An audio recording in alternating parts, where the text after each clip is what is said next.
ज्ञान, भक्ति और वैराग्य से क्या होता है? ये कबीर दास जी के दोहे। ज्ञान भक्ति वैराग्य, सुख पीर ब्रह्म लौधाए, आत्म अनुभव सेत सुख, तहन ना दूजा जाए।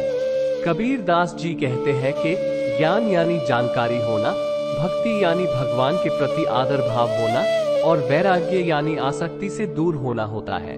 अगर हम ये तीनों को अपने जीवन में उतर ले तो हम तेज गति से भगवान की ओर जा सकते हैं। लेकिन जब हम आत्मानुभव को प्राप्त करते हैं तो हम अपनी आत्मा और परमात्मा के मेल का अनुभव करते हैं। यह एक ऐसा स्थान है जहां अन्य कोई प्रवेश नहीं कर सकता है। चलिए एक उदाहरण देखते हैं। एक गांव में एक युवा नाम के लड़के राम रहता था। वो बहुत ज्ञानी और विचारशील था।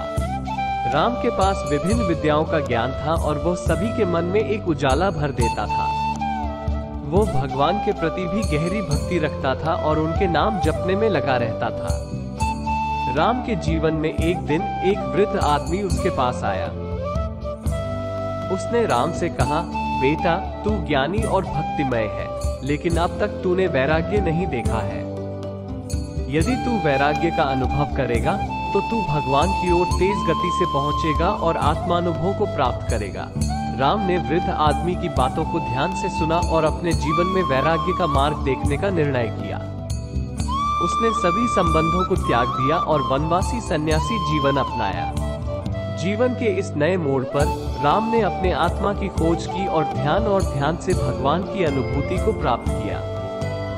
ज्ञान, भक्ति और वैराग्य के साथ उसकी आत्मा ने परमात्मा के साथ गहरा मेल हो गया। वो अब एक अद्भुत आनंद और शांति का अनुभव कर रहा था जो किसी भी भौतिक वस्तु से संभव नहीं था। वो एक अद्भुत आध्यात्मिक यात्री बन गया जो आत्मानुभव में खोया हुआ था। इस तरह राम ने ज्ञान, भक्ति और वैराग्य को अपने जीवन में उतारकर भगवान की ओर तेज गति से बढ़ते हुए आत्मानुभव को प्राप्त किया। उसने वैराग्य से आत्मा और परमात्मा का मेल अनुभव किया, जो एक ऐसे स्थान पर पहुंचाता है जहां अन्य किसी को प्रवेश नहीं हो सकता।